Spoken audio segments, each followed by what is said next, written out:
am Professor Narsingh Rao Pyarasani, representing Urban Development Research and Training Institute located at Hyderabad.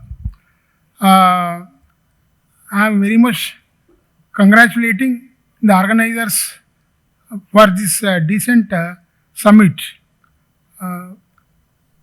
Hydrogen-based mobility solutions and a transition to a low carbon economy.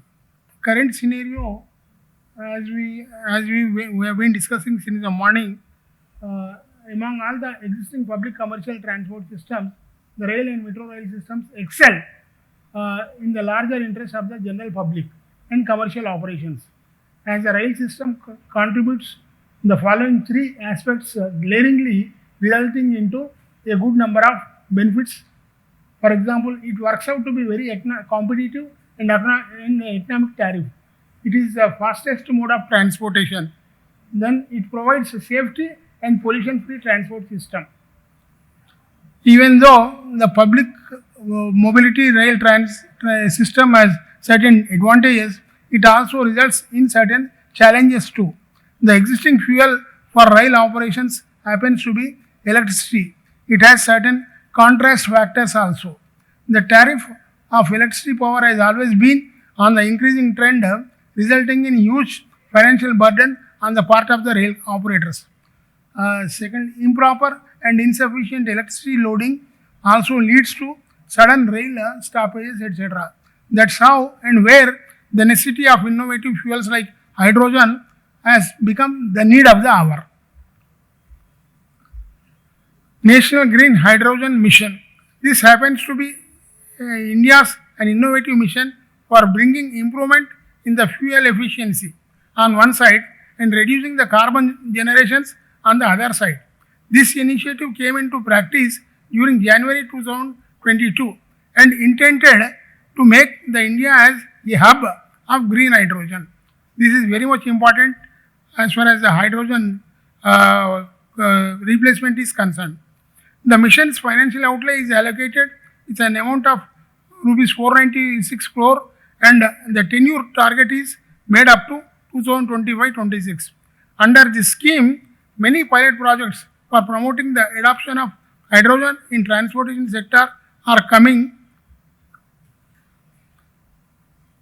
As of 2017, the India ranked 22nd globally in the industrial hydrogen production, urban mobility and emissions. The Indian road transportation sector accounts for 12% of energy-related CO2 emissions and becoming a significant contributor to urban air pollution. Switching over to EV, electric vehicle adoption. The Kerala state registered a significant increase in the sale of electric vehicles in the following manner: two-wheelers 422%, three-wheelers 75%, four-wheelers 230%. Thus, a phenomenal shift towards electrification of the vehicles is seen in India's mobility sector. The Kerala state demonstrated its leadership and stood at number one position in this regard in the entire country. Let me tell you that Kerala happens to be God's own country. In other terms, it is also known as Devabhumi. Devabhumi in the sense God's own country. I am very much pleased in making this presentation in this God's own country place. Public water metro systems. This is another one. Of late, in addition to the existing air, rail and road transportation systems, metro water commuting has also become an important travelling system in India, particularly with reference to the Kerala state. The Chief Operating Officer of Kochi Water Metro has highlighted in the importance of water metro, stating that it worked out to be more economic than that of other transport systems. The general public also started encouraging this mode of travel operation.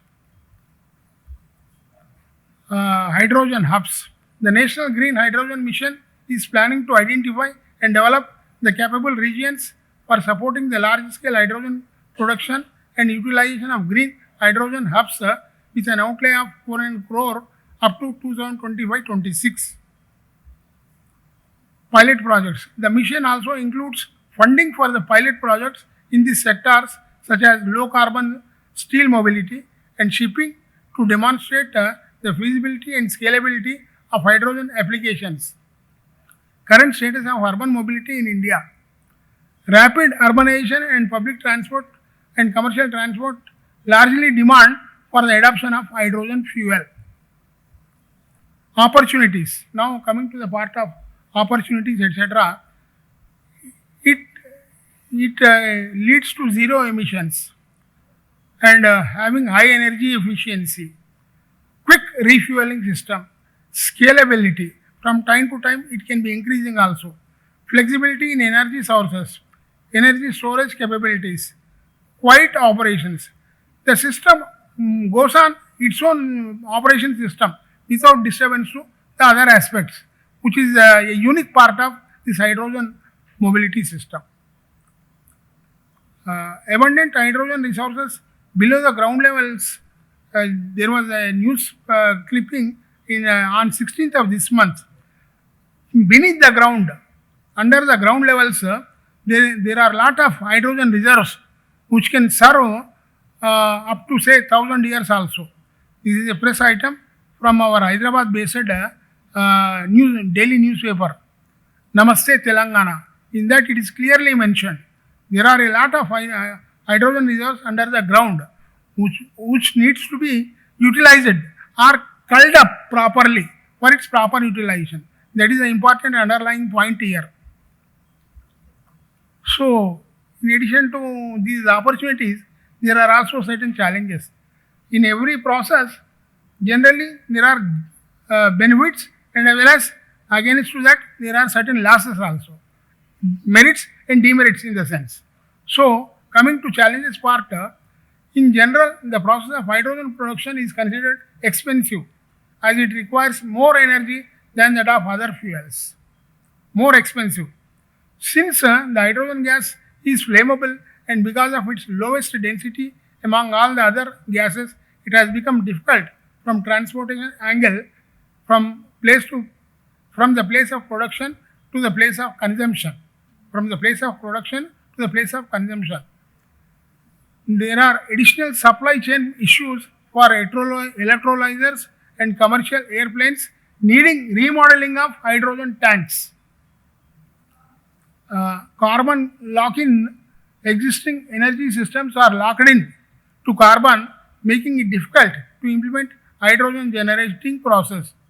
The awareness of hydrogen power is not circulated among the general public.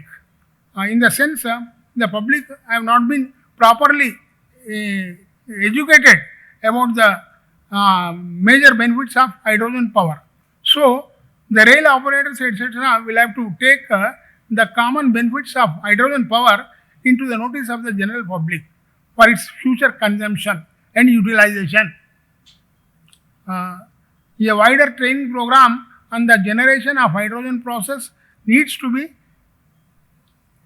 shared among all the technicians, workers and operators who are involved in this process.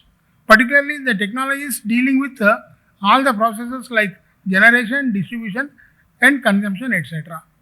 To make it in a nutshell, the consumption of the hydrogen in the place of other fuels is at the only beginning stage in India.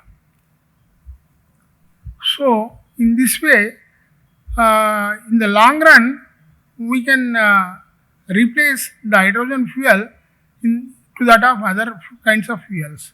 So, in this August gathering, I am conveying my wholehearted thanks to Kochi Metro Rail Limited, Kochi Water Metro Limited, Mrs. Elets Technomedia, and all the stakeholders who are the party to today's summit.